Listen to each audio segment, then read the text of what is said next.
Magandang araw mga kaibigan. Bigyan natin ng reaction opinion itong Facebook Reel posted by Pinas Update. Ito si Senator Marcoleta sa budget hearing ng Department of Foreign Affairs. Nagsalita, pinahayag niya ang kanyang pangamba, pag-alala, ngayon na malapit na makancel ang passport ni Saldico at pag mahuli na siya at pabalikin sa Pilipinas, anong kasiguruhan ng kaligtasan niya? Kaya yun ang punto niya na dapat may seguridad, dapat buhay na makakarating para mapatutuhanan niya, mapanumpaan niya yung kanyang mga salaysay. Kasi importante ang mga salaysay ni Saldico. So nangangamba si Senator Marcoleta, baka maging Ninoy Aquino Part 2 itong si Saldico pag makabalik na siya sa ating bansa. Pakinggan natin siya. Passport of Saldico is cancelled today. And from today until he is transported or deported to the country, nobody will assist him wherever he is now. So, the short span, I think, is very important. Upon the cancellation of passport, what are the precautionary measures, or what are the things that the DFA might do in order to protect him while he's being transported to the country? Because even on that particular point in time, his life will be already in danger. Yes. Yes, that's correct. Certainly a high-risk individual like the former congressman would require assistance. And being a Filipino citizen, the DFA is fully aware that we will have to notify foreign posts to extend as much assistance as they should to any other Filipino national. And the local authorities in that foreign post, even the local authorities here in the Philippines, to guarantee his safe passage until he comes home. By declaring the safe passage of a person like Saldico is one. But doing something in order that that declaration or that statement will find reality is another. Halimbawa po, the former president of the Philippines was arrested,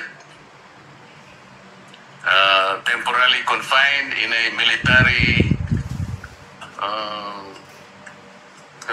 Villamor Air Base, and he was eventually turned over to the Netherlands, halfway around the planet. If the DFA is concerned about the citizens' right, paano nangyari yun? But that is a question later. I am only trying to cite this one kasi sinasabi natin you can make all the precautionary measures, all the protective measures you can think in the world. Pero, ganun lang. So, pwede bang malaman namin ng may konting detalye ba tayo na mapangahawakan like ano po ang ginagawa nyo usually sa ganitong sitwasyon? Ito lang siguro ang sitwasyon na very, very novel. Why? Saldico is not now an ordinary fugitive. He happened to be the key to the unlocking of all these anomalies, the bigger anomalies associated with our flood control projects. This is, I think, the biggest anomaly in the history of our country. So hindi lang po ganun nasasabihin natin, inalis po natin yung, na-cancel na po yung passport pa. Pero, ano po talaga ang gagawin? Bigyan nyo nga kami ng halimbawa kung ano yung mga precautionary measures just to make him, halimbawa, hindi lang yung ordinary diligence or ordinary protections you have in mind, because we need to hear him. Marami siyang sinabi, and I think the Filipino people are waiting na ma-process natin lahat yung kanyang sinabi. Especially the personalities behind his expose. Alam natin, napakaraming taong interesado sa kanya. Yes. Yung mga taong binanggit niya. At hindi po pangkaraniwang tao yung mga yon.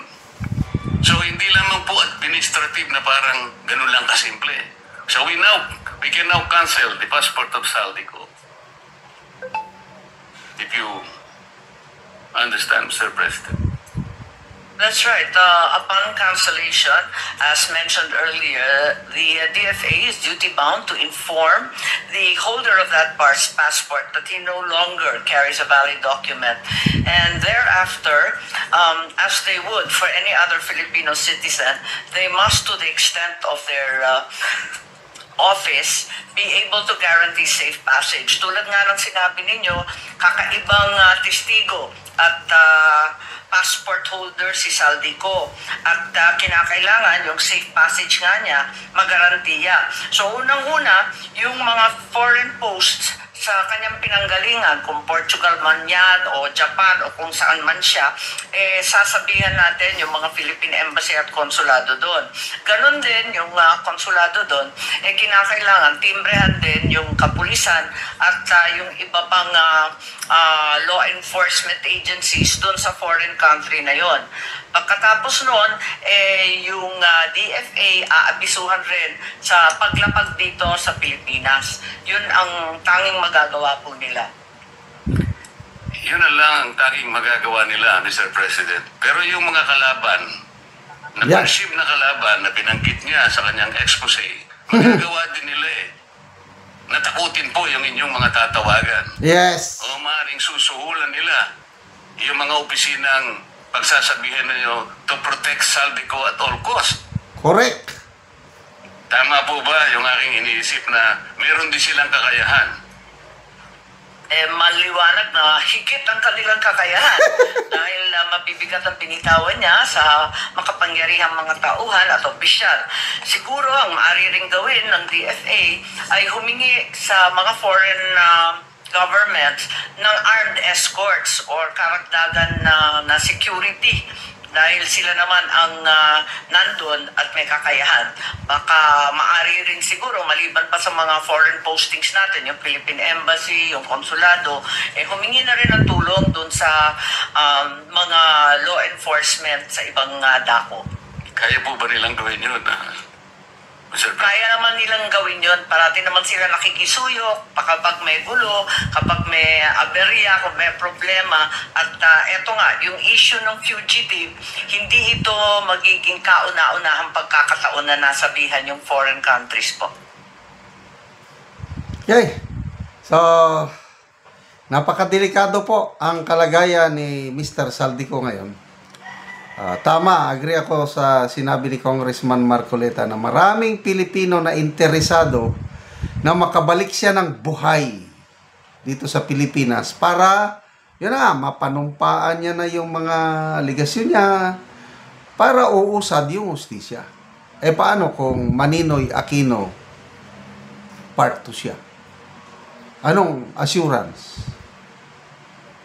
Agree ako na walang kasiguruhan. Delikado ang kalagayan ni Saldico dahil may kalaban siyang mabibigat yung mga pinangalanan niya. Salamat mga kaibigan sa inyong pagsubaybay sa ating channel. Nakakatulong kayo ng malaki sa tribong Talandig ng Bukidnon dahil ang income natin sa channel na ito is pantulong po sa tribo. Namimigay tayo ngayon ng mga libreng yero at pako para makapagpatayo sila ng mas maayos na tirahan. Panoorin nyo ang video na ito. Karon mag-atok na gyud sa balay ni Ante. So lipay kayo ang nagtabang sa iyaha na makabalay na si Ante. Okay, balo si Ante, gitabangan ra siya.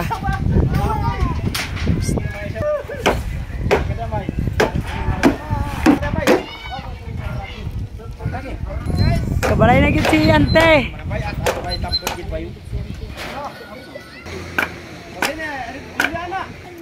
Sandayungan nyo dak diet. Kali mo mani